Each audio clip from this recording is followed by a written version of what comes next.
इस वीडियो में हम डिस्कस करेंगे डिजिटल मल्टीमीटर, सिंपली इसको बोल सकते हैं डीएमएम। और डिजिटल मल्टीमीटर जो सामने है हमारे एक टिपिकल डिजिटल मल्टीमीटर है। तो जो कॉमन फीचर होते हैं सारे डिजिटल मल्टीमीटर में, जैसे कि हमारे मोबाइल में कॉमन फीचर है कॉल रिसीव करना, और स्मार्टफोन है तो इंटरनेट भी होगा, है ना, कुछ ऐप भी डाउनलोड हो जाएंगे। बाकी और बहुत सारे फीचर हैं, जैसे एआई वाला है या कैमरे को लेके कुछ फीचर्स हैं, तो सबके अलग अलग हैं। तो ऐसे ही यहाँ पर मल्टीमीटर बहुत सारी कंपनियाँ इसको बनाती हैं, ठीक है। तो सब ने इसमें जो कॉमन फीचर हैं उसमें है कि जो हमारी वोल्टेज है, चाहे वो एसी हो या डीसी हो, उसके मेज़रमेंट का है। ऐसे ही करंट है, डीसी हो या एसी हो, उसके मेज़रमेंट का है, ठीक है। और रेसिस्टेंस ये मेज़र करने का, तो ये उसमें 5 फीचर तो ये सभी में मिलेंगे। बाकी एडिशनल फीचर हैं या इसमें से कम या ज़्यादा फीचर भी हो जाते हैं, ठीक है। पर ये जो वोल्टेज और जो करंट वाला है ना, voltage measurement, current measurement, AC और डीसी दोनों के लिए है, और साथ में रेसिस्टेंस मेजरमेंट, ये सब में कॉमन रहेगा, ठीक है जी।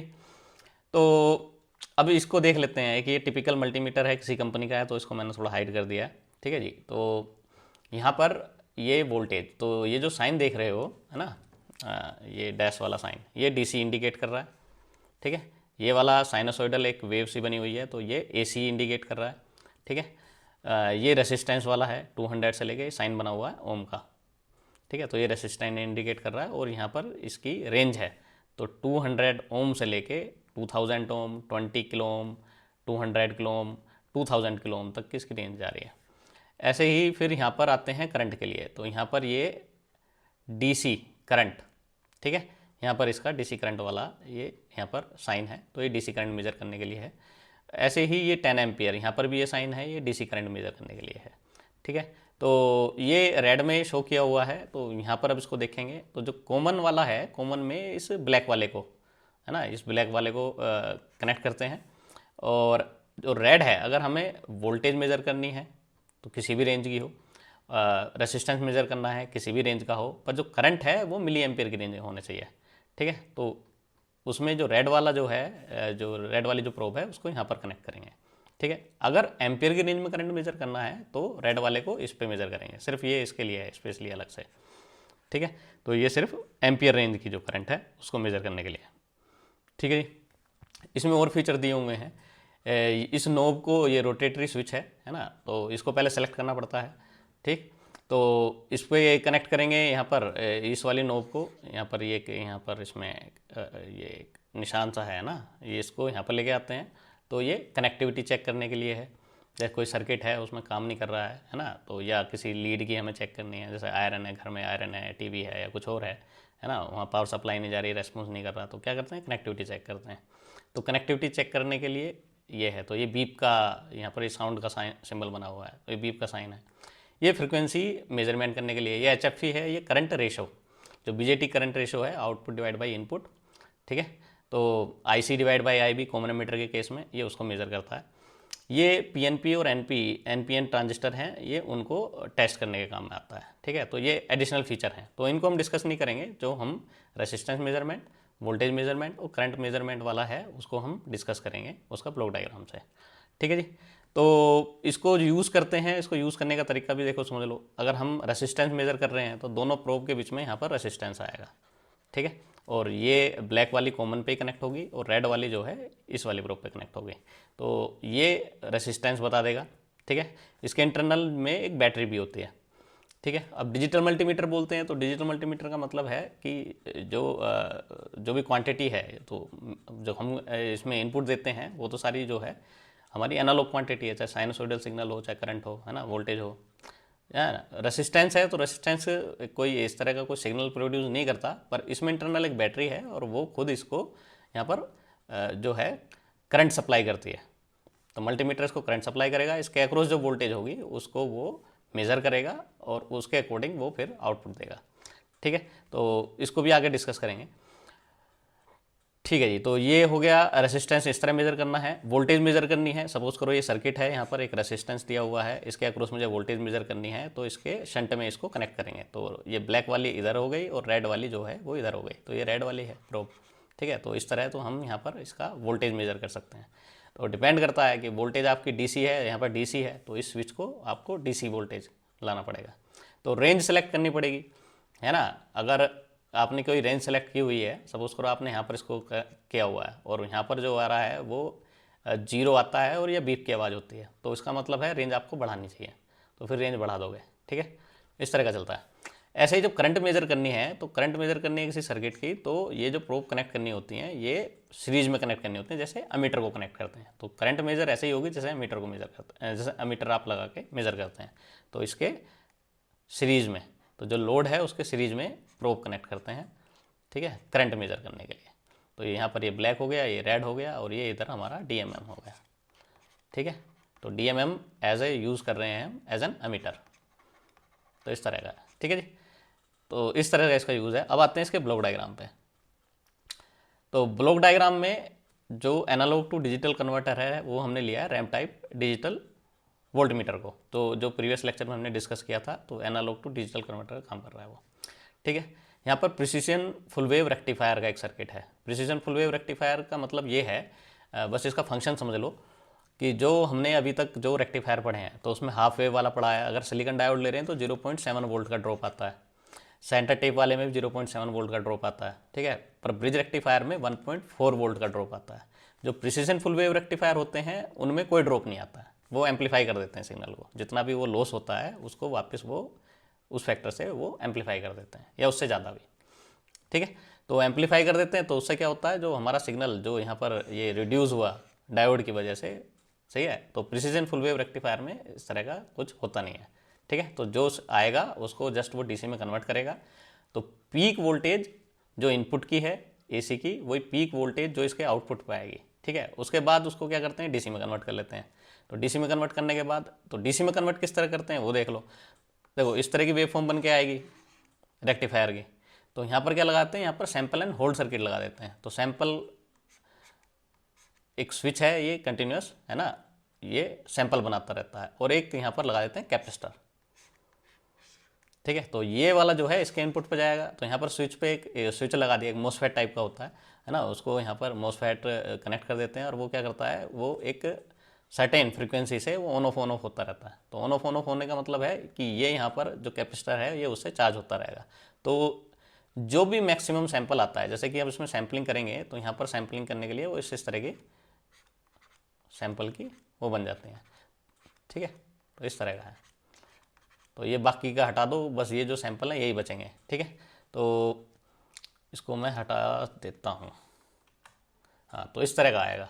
तो सैम्पलिंग करने के बाद इस सैंपल के बाद आउटपुट आएगा इस तरह का। तो कैपेसिटर जो है, जो मैक्सिमम वैल्यू है उसको होल्ड करके रख लेता है। जैसे सपोज करो ये वैल्यू है, तो इसको होल्ड कर लेगा, मैक्सिमम वैल्यू से चार्ज हो जाएगा, इसको होल्ड रखेगा। और जो ये वैल्यू है इसको देते हैं एनालॉग टू डिजिटल कन्वर्टर में। ठीक है, तो यहाँ पर एक कांस्टेंट वोल्टेज है, जिसको जब पहले DBM हमने डिस्कस किया था तो उसमें क्या था, वो एक जो कांस्टेंट वोल्टेज थी।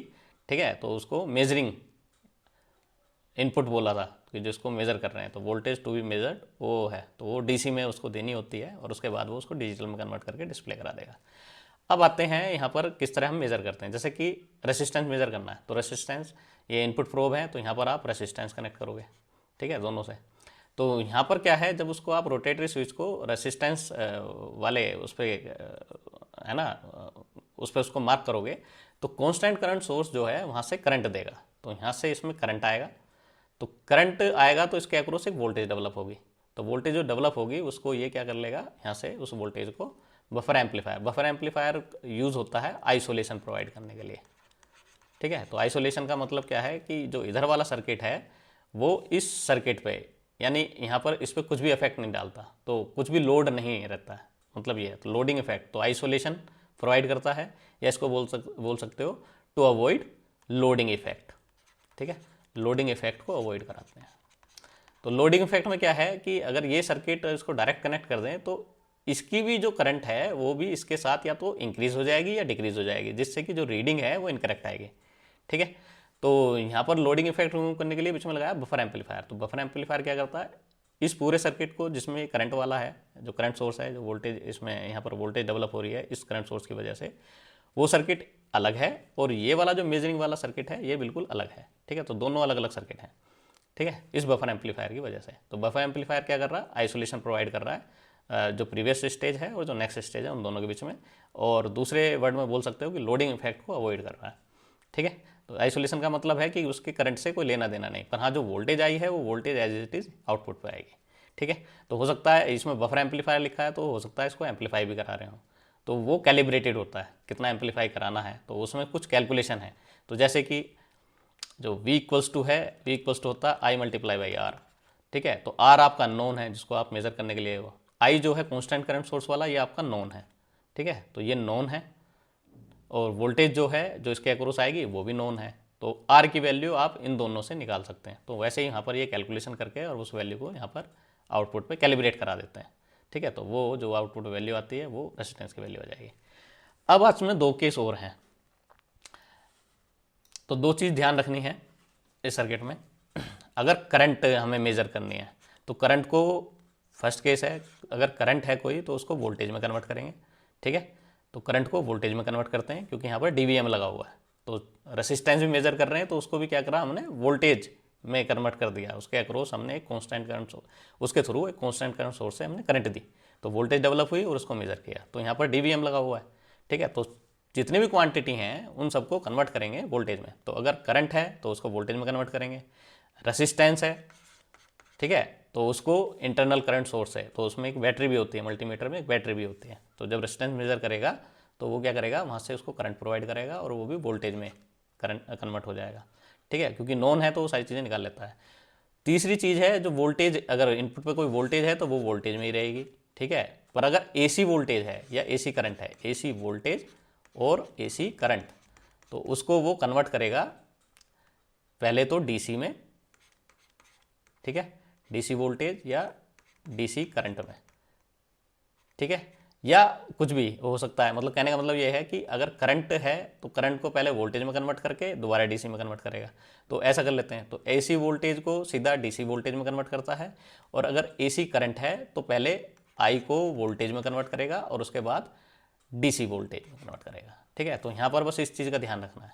तो यहाँ पर जितनी भी क्वांटिटी आपको मेज़र करनी है उन सबको वोल्टेज में कन्वर्ट किया जाता है। ठीक है, और डीसी वोल्टेज में कन्वर्ट किया जाता है। अगर डीसी में है तो कोई दिक्कत ही नहीं है, अगर डीसी में नहीं है तो उसको फिर यहाँ पर प्रिसीजन फुल वेव रेक्टिफायर से पास किया जाता है। तो अब यहाँ पर रोटेटरी स्विच है जैसे कि उसमें था, तो आपको मेज़र करना है रेसिस्टेंस, तो ये है, तो बफर एम्पलीफायर उसका जो वोल्टेज है उसके अक्रॉस उसको मेज़र करेगा और यहाँ पर डिस्प्ले करा देगा। ठीक है, फिर उसके बाद आपको एसी वोल्टेज मेज़र करनी है, तो एसी वोल्टेज को क्या करना है, एसी को डीसी में कन्वर्ट करना है। तो एक एटेन्यूएटर लगा हुआ है, एटेन्यूएटर का मतलब है अगर रेंज से बाहर की वोल्टेज है तो उसको रेंज में लाते हैं, तो जितने फैक्टर से उसको हम एटेन्यूएट कर रहे हैं उतने फैक्टर की मल्टीप्लाई कर देते हैं बाद में। ठीक है, तो इस तरह का है, तो एटेन्यूएट करा देते हैं उसको।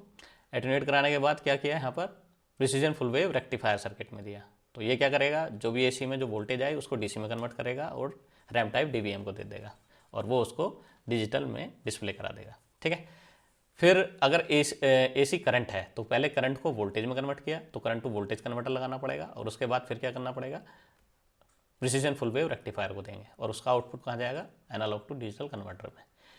डीसी करंट है, इसको भी वोल्टेज में कन्वर्ट करना पड़ेगा, बस वोल्टेज में कन्वर्ट करना है और डीसी है क्योंकि, तो इसको डायरेक्ट दे देंगे रैम्प टाइप डीवीएम में। ठीक है, और वो उसको डिजिटल में कन्वर्ट करा देगा। ऐसे ही अगर डीसी वोल्टेज है तो उसमें बस एटेन्यूएटर लगाया हुआ है और उसको भी डायरेक्ट दे देंगे। ठीक है, तो इस तरह का है, तो बड़ी सिंपल इसकी है वर्किंग। बस आपको ये समझना है कि यहाँ पर डीवीएम जो एनालॉग टू डिजिटल कन्वर्टर है वो रैम्प टाइप डीवीएम समझो उसको। तो डीवीएम है डिजिटल वोल्टमीटर, तो वोल्टेज में कन्वर्ट करता है। तो आपको क्या करना है, जितनी भी क्वांटिटी हैं ये याद रखना है कि वो सारी वोल्टेज में ही कन्वर्ट होंगी और डीसी वोल्टेज में ही कन्वर्ट होंगी। ठीक है, तो एसी अगर करंट है तो उसको पहले एसी वोल्टेज में बनाएंगे और एसी वोल्टेज में बनाने के बाद उसको रेक्टिफायर के थ्रू उसको पास कराएंगे डीसी वोल्टेज में कन्वर्ट कराने के लिए। ठीक है, ऐसी रेसिस्टेंस है तो इसमें इंटरनल करंट सोर्स है, वो उसको देता है वोल्टेज, जो भी उसके अक्रॉस आएगी वो डीसी वोल्टेज आएगी। ठीक है, उसको डायरेक्ट बफर एम्पलीफायर से तो आइसोलेशन प्रोवाइड करते हैं जिससे कि इस प्रीवियस स्टेज की कोई करंट इधर ना जाए या इधर से कोई एक्स्ट्रा करंट इधर ना आ जाए। ठीक है, तो अगर इधर से करंट आएगी तो कांस्टेंट करंट सोर्स जो है उसकी जो करंट है इधर भी डिवाइड हो जाएगी, इधर भी डिवाइड हो जाएगी। ठीक है, और जो रीडिंग आएगी वो फिर इनकरेक्ट आएगी, तो इस तरह का है, तो इसलिए बफर एम्पलीफायर लगा जाता है। ठीक है जी, तो ये तो हो गई वर्किंग। तो ये है हमारा डिजिटल मल्टीमीटर का जो एक तरह से वर्किंग है। ठीक है, तो प्लीज़ वीडियो को लाइक करें, सब्सक्राइब करें, इससे प्रीवियस वीडियो जरूर देख लें। डिजिटल वोल्टमीटर जो है डीवीएम वाला, रैम्प टाइप डीवीएम के लिए। अच्छा, डीवीएम पे भी एक चीज़ उसको बताना है कि जो डिजिटल वोल्टमीटर हैं वो भी कई तरह के हैं। ठीक है, तो जो प्रीवियस वाला जो हमने रैम्प टाइप डीवीएम था वो थोड़ा स्लो था, है ना, तो इंटीग्रेशन टाइप भी हैं, जो इंटीग्रेशन टाइप के DVM है वो थोड़े फास्ट हैं, तो इस तरह का है। तो जितने कम कंपोनेंट होंगे उतने ज़्यादा बढ़िया वो उसकी स्पीड भी उतनी ज़्यादा अच्छी होगी, तो उतनी जल्दी वो आउटपुट देगा। ठीक है, तो अभी हमारा उसमें जाने का मतलब नहीं है, अभी सिर्फ सिंपल इनकी वर्किंग समझने का मतलब है। तो अलग अलग जो भी हैं यहाँ पर पार्ट, सबकी स्पीड बढ़ानी है तो फिर ओवरऑल हमारे सर्किट की स्पीड बढ़ जाती है, इस तरह का है। ठीक है जी, चलिए इसको यहीं रोकते हैं। वीडियो पसंद आए तो लाइक करें, चैनल को सब्सक्राइब करें, फ्रेंड के साथ शेयर करें। ठीक है, और कुछ कमेंट है, अगर कुछ डाउट है तो प्लीज़ कमेंट करें, मैं उसको क्लियर कराने की कोशिश करूँगा। ठीक है जी, चलिए, थैंक यू।